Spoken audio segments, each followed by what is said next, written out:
Series की starting में हम हमारे हीरो यांग काई को देखते हैं, जिसकी फाइट उसके सेक्ट के बाकी डिसाइपल्स से हो रही थी। एक एक करके वो डिसाइपल्स उसे मार्शल आर्ट की इस फाइट के दौरान काफी बुरी तरीके से पीटने लगते हैं। दूर से उसकी इस फाइट को कोई नोटिस कर रहा था और वो उसके नाम पर सर्कस लगाते जा रहा था। अब तक यांग काई अपने लेवल के सभी बंदों से फाइट में हार जाता है। पिटने की वजह से उसकी हालत बहुत ज्यादा खराब हो गई थी और वो अनकॉन्शियस होकर बेहोश हो गया था।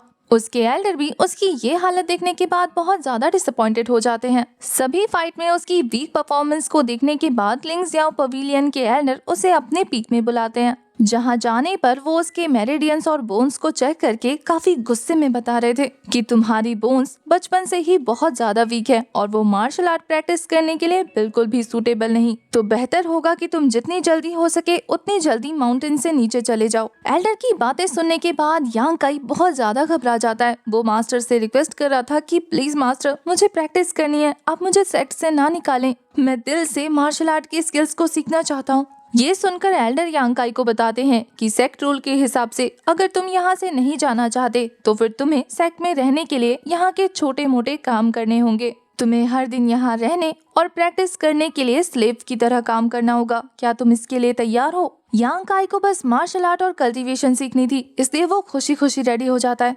यांग काई तो मास्टर को शुक्रिया कहने लगता है उसे सेक्ट में रुकने देने के लिए, पर मास्टर उसे साफ साफ कह देते हैं कि देखो लड़के, अगर तुमने 3 सालों में टेम्पर्ड बॉडी की 3rd लेवल को ब्रेक थ्रू नहीं किया तो फिर तुम्हें हमेशा हमेशा के लिए इस सेक्ट से एक्सपेल कर दिया जाएगा। ये सुनने के बाद कि उसके पास 3 साल है, वो कहता है कि मास्टर, अगर मैं 3 सालों में भी बॉडी टेम्पर्ड की 3rd लेवल से ऊपर नहीं बढ़ पाया तो फिर आपको कुछ भी कहने की जरूरत नहीं होगी, मैं खुद ही ये सेक्ट छोड़कर चला जाऊंगा। कुछ दिनों बाद का सीन दिखाते हैं जहां यांग काई को एक डिसाइपल ने फाइट के लिए चैलेंज किया था और वो चैलेंज को एक्सेप्ट करते हुए फाइट के लिए रेडी हो जाता है, जहां वो खुद को इंट्रोड्यूस करते हुए कहता है कि मैं यांग काई बॉडी टेम्पर रैम की 3rd लेवल पर हूँ।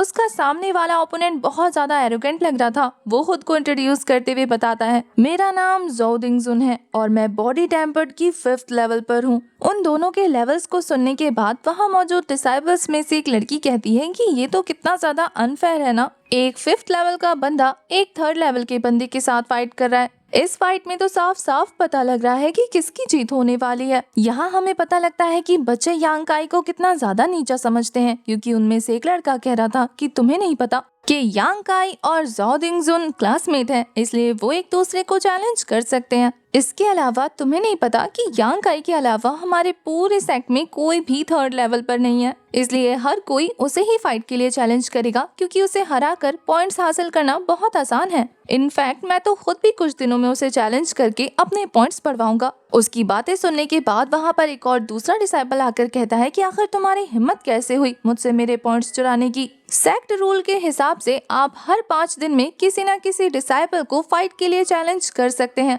इसलिए 5 दिन बाद मैं खुद यांग काई को फाइट के लिए चैलेंज करूंगा। अफसोस तब तक तो इसकी इंजरीज भी हील नहीं हुई होंगी और इसे आसानी से हराकर मुझे फ्री के पॉइंट्स मिल जाएंगे।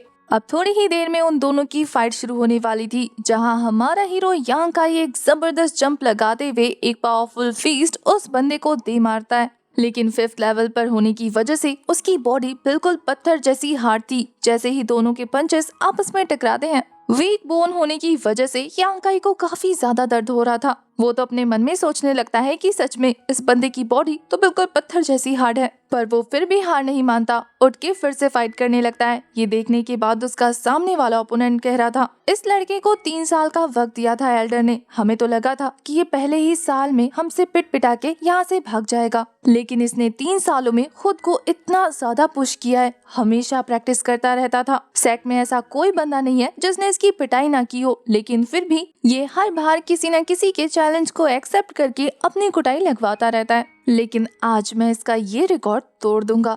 ये बोलने के बाद वो बंदा यांग काई की जम के धुलाई कर रहा था। वैसे तो यांग काई इस बंदे को हराने में कामयाब नहीं रहता, लेकिन वो हार भी नहीं मानता। दूर से ये फाइट एक नकाब पहने लड़की नोटिस कर रही थी, जो हर किसी के फाइट को नोटिस करती है और जीतने वाले को पॉइंट्स देती है। वो भी यांग काई की हिम्मत को देखने के बाद इक्वली हैरान थी। वहाँ मौजूद किसी को भी समझ नहीं आता कि इतना पिटने के बाद भी ये लड़का वापस से फाइट के लिए कैसे खड़ा हो सकता है। यहाँ थर्ड लेवल पर होने के बावजूद भी यांग काई अपने ओपोनेंट को परेशान कर चुका था, जिस बात से चिढ़कर उसका ओपोनेंट जाओ उसे उठाकर जमीन पर पटक देता है। बच्चे उसे चारों तरफ से घेर लेते हैं। वो तो सोच रहे थे कि क्या इस लड़के को मरने से डर नहीं लगता। इतनी ज्यादा बुरी हालत होने के बावजूद भी ये हार नहीं मान रहा।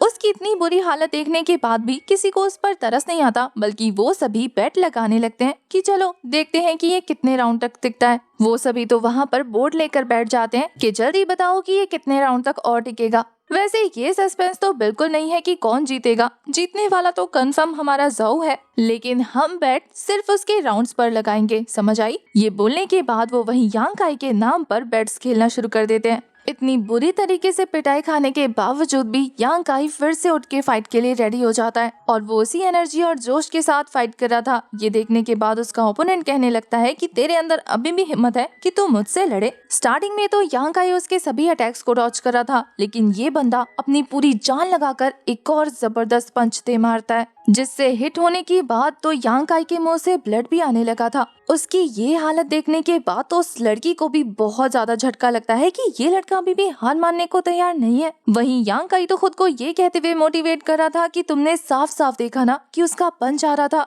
इसका मतलब तुम दोबारा फाइट कर सकते हो। दूसरी तरफ जाओ तो ऐसे बिहेव करने लगा था जैसे कि वो फाइनली इस फाइट को जीत गया हो, लेकिन तभी उन सभी की उम्मीदों पर पानी फेरते हुए हमारा यांग काई फिर से उठ के खड़ा हो जाता है। बच्चे तो उसे फिर से होश में देखने के बाद कहते हैं कि लगता है अब ये न्यू रिकॉर्ड बनाएगा। उन्हें तो यांग काई के इस विल पावर पे भी हंसी आ रही थी कि इतना पिटने के बावजूद फिर से पिटने के लिए खड़ा हो जाता है। बॉडी के हर पार्ट में इंजरी होने के बावजूद भी वो खुद को संभालते हुए ज़ोउ से कहता है कि आओ दोबारा फाइट करते हैं। ज़ोउ तो अब तक परेशान हो जाता है कि ये तो मेरा पीछा ही नहीं छोड़ना चाहता, इसे तो मैं अच्छा सबक सिखाऊंगा। उन दोनों की फाइट फिर से कंटिन्यू हो जाती है। यहाँ दूर से जो लड़की उन दोनों की फाइट को ऑब्जर्व कर रही थी वो बताती है कि पिछले 3 सालों में हर 5 दिन के बाद कोई न कोई स्टूडेंट यांग काई को फाइट के लिए चैलेंज कर देता है। 3 सालों से इतनी कड़ी मेहनत करने के बावजूद भी उसकी बॉडी में कोई प्रोग्रेस नजर नहीं आ रहा। ये उसका 148th मैच है और इसका रिजल्ट भी मेरे हिसाब से सेम ही होगा। उस लड़की को भी यांग काई के लिए बहुत ज्यादा बुरा लग रहा था। वहीं यहाँ यांग काई ने फाइनली अपनी पूरी बॉडी का फोर्स यूज करते हुए एक जबरदस्त किक ज़ोउ को जड़ दिया था, जिसके बाद तो उसकी हालत खराब हो जाती है। बच्चे तो ये देखकर हैरान होते हुए ज़ोउ का मजाक उड़ाने लगते हैं कि क्या अब तुम इस लड़के से हारोगे जिसे आधा सेक्ट हरा चुका है। अब अपनी बेइज्जती से ज़ोउ को काफी ज्यादा गुस्सा आने लगा था, इसलिए वो यांग काई को गले से पकड़कर कहता है कि याद रख, अगर अब तूने हार नहीं मानी तो मैं तुझे जान से मार दूंगा।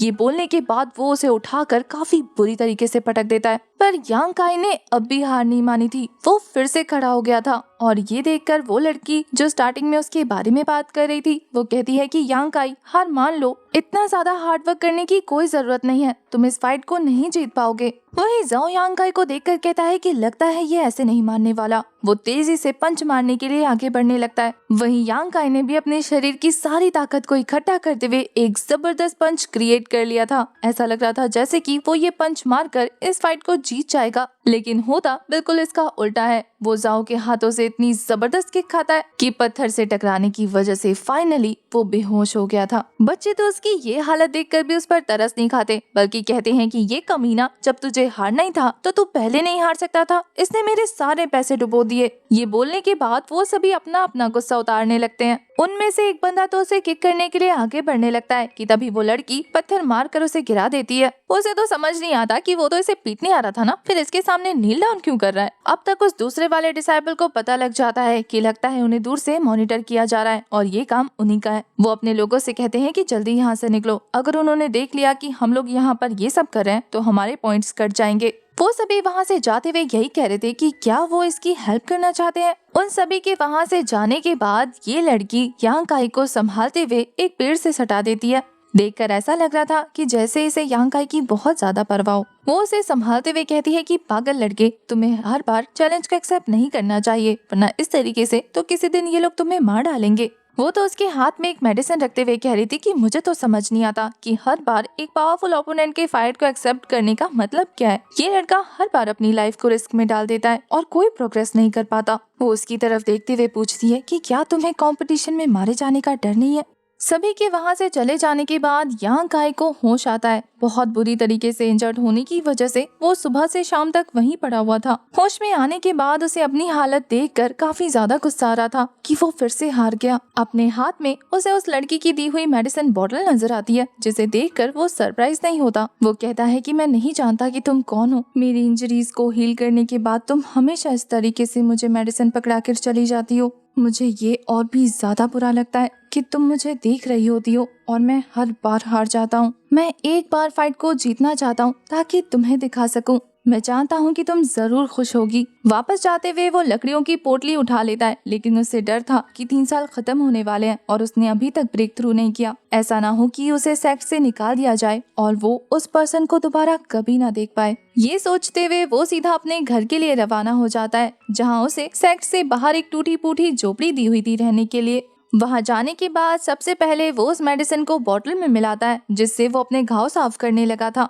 घाव ज्यादा होने की वजह से उसे छूते ही उसे काफी ज्यादा पेन होने लगता है। हद से ज्यादा इंजर्ड और थके होने की वजह से वो आराम करने के लिए अपने बिस्तर पर लेट गया था कि तभी उसके घाव से निकल रहे खून को उसके सर के नीचे मौजूद पत्थर ने अब्सॉर्ब कर लिया था। यांग काई को पता भी नहीं चलता कि उसके ब्लड ड्रॉप की वजह से वो पत्थर अपनी स्पिरिचुअल पावर को एक्टिवेट कर चुका है, जो एक्टिवेट होने की वजह से काफी तेज ग्लो कर रहा था। अपने सर के पीछे स्पिरिचुअल पावर को महसूस करने के बाद यांग काई को बहुत ज्यादा बेचैनी हो रही थी। झटके से उठने की वजह से वो तो किसी और ही जगह पर टेलीपोर्ट हो गया था। अपने आसपास की जगह उसे बहुत ज्यादा अजीब लगती है। वहाँ पर मौजूद था तो सिर्फ वही स्पिरिचुअल पत्थर, जिसे देखने के बाद यांग काई उसे पहचान जाता है। उस पत्थर को वहाँ देखने के बाद उसे समझ नहीं आता कि पिलो की तरह यूज होने वाला ये पत्थर आखिर इतना ग्लो क्यों कर रहा है। अपनी क्यूरियोसिटी को शांत करने के लिए जैसे ही वो उस पत्थर को टच करने वाला था, वो स्टोन फिर से उसके हाथ पर मौजूद ब्लड को एब्जॉर्ब करते हुए उसे कुछ गोल्डन वर्ड्स दिखाता है, जिसे पढ़ने के बाद यांग काई को पता लग गया था कि ये कोई पत्थर नहीं बल्कि एक सीक्रेट बुक है, वो भी एंशिएंट टाइम की, जिसमें मार्शल आर्ट से जुड़े हुए काफी सारे हिडन टेक्निक्स मौजूद हैं। वो उस बुक को हासिल करने के लिए उसके पीछे दौड़ने लगता है। हमें दिखाते हैं कि रियल वर्ल्ड में उसकी बॉडी लेटी हुई थी और वो तो बस सपने में था। उस बुक का पीछा करते हुए यांग काई एक क्लिफ के किनारे पहुंच जाता है, जहाँ से वो बस गिरने ही वाला था। पर तभी अचानक से उसके पीछे दिनजुंग अपीयर हो गया था, जो उसे पंच मारते हुए क्लिफ से नीचे लटका देता है। वो तो यांग काई से कह रहा था कि अगर तुम बचना चाहते हो तो तुम्हें अपनी हार माननी होगी, मैं तुम्हें ऊपर खींच लूंगा। पर यांग काई साफ साफ मना कर देता है कि वो खुद ऊपर आ जाएगा, उसे उसकी हेल्प की कोई जरूरत नहीं। दिंगजुन को ये बात बिल्कुल पसंद नहीं आती। वो उसके हाथ पर अपना पाँव रखते हुए कह रहा था कि मैं तुम्हें ऊपर आने दूंगा तब ना, जब तक तुम हार नहीं मान लेते मैं तुम्हें ऊपर नहीं आने दूंगा। यांग काई समझ आता है कि कुछ तो गड़बड़ है, क्योंकि अगर ये ज़ोउ दिंगजुन होता तो उसे हराने के बाद यहाँ से चुपचाप निकल जाता। वो कहता है कि जल्दी से बताओ कि तुम कौन हो। ये सुनकर वो इल्यूजन कहती है कि मैं चाहे जो भी हूँ, अगर तुमने अपनी हार नहीं मानी तो फिर मैं तुम्हें जान से मारने वाला हूँ। ये बोलकर वो तो लात मार के यांग काई को नीचे फेंक देता है। क्लिफ से नीचे गिरने के बाद वो सीधा पानी में गिर गया था। पानी के अंदर जाते ही यांग काई को एक स्पिरिचुअल चेन ट्रैप कर लेता है, जिससे वो बचने की बहुत ज्यादा जद्दोजहद करने लगा था। वो स्पिरिचुअल चेन तेजी से उसके गले को दबाना शुरू कर देती है और धीरे धीरे उसकी ब्लड को एब्जॉर्ब करने लगती है। यांग काई के ब्लड को एब्जॉर्ब करने के बाद वो स्पिरिचुअल चेन बहुत ज्यादा कमजोर हो जाता है और यांग काई उसे तोड़ते हुए ऊपर आ गया था। वहीं पानी के अंदर हमें एक और कंकाल को दिखाते हैं, जो उसी स्पिरिचुअल चेन से ट्रैप था, लेकिन यांग काई के ब्लड की वजह से वो चेन वीक पड़ जाती है और वो कंकाल भी आजाद हो जाता है। बाहर आने के बाद वो स्कल बॉडी यांग काई से कह रही थी कि सिर्फ तुम्हारी वजह से मैं आजाद हो चुका हूँ। यांग काई के पूछने पर कि तुम कौन हो, वो बताता है कि मैं एक स्कल मॉन्स्टर हूँ। इतने सालों से मैं इस पत्थर में ट्रैप था, लेकिन तुम्हारी ब्लड की वजह से अब मैं फाइनली आजाद हो गया हूँ और अब मैं तुम्हारी बॉडी पर कब्जा करूंगा। ये बोलने के बाद वो तो उसे पकड़कर उसकी स्पिरिचुअल एनर्जी को एब्जॉर्ब करने लगा था, ताकि वो उसकी बॉडी को कंट्रोल कर पाए। वो यांग काई से कहता है कि जितनी जल्दी हो सके उतनी जल्दी गिव अप कर दो, तुम्हारे लिए मौत आसान हो जाएगी। पर यांग काई गिव अप करने को बिल्कुल तैयार नहीं होता। तभी वहाँ पर एक और स्पिरिचुअल एनर्जी अपीयर होती है, जो यांकाई को समझाती है कि तुम जब तक गिव अप नहीं करोगे तब तक इस दुनिया में कोई भी चीज तुम्हें हरा नहीं सकती। वो अपनी बातों से यांकाई को उसके पुराने दिन वापस याद दिलाती है, जिससे उसे पता लग जाता है कि उसने यहाँ तक आने के लिए कितनी मेहनत की है और वो इस तरीके से हार बिल्कुल नहीं मान सकता। ये हड्डियों का ढांचा उसे एब्जॉर्ब करने से पहले ही हमारा यांकाई अपनी विल पावर को इतना ज्यादा स्ट्रॉन्ग कर लेता है कि धीरे धीरे उसकी बॉडी से स्कल को एब्जॉर्ब करने लगती है। यांकाई की बॉडी धीरे धीरे पूरी तरह से इस बोन बॉडी को एब्जॉर्ब कर चुकी थी, जिसकी वजह से उसकी बॉडी से एक्सट्रीम अमाउंट में स्पिरिचुअल एनर्जी रिलीज होने लगती है। वो काफी ज्यादा पावरफुल महसूस कर रहा था और इसी के साथ हमारा ये वाला एपिसोड हो जाता है खत्म। अगर आपको सीरीज की एक्सप्लेनेशन और कहानी अच्छी लगी है और आप इसका नेक्स्ट पार्ट चाहते हैं तो प्लीज 500 कमेंट्स कंप्लीट कर दीजिए, तो शाम तक इसका नेक्स्ट पार्ट आपको याद से मिल जाएगा।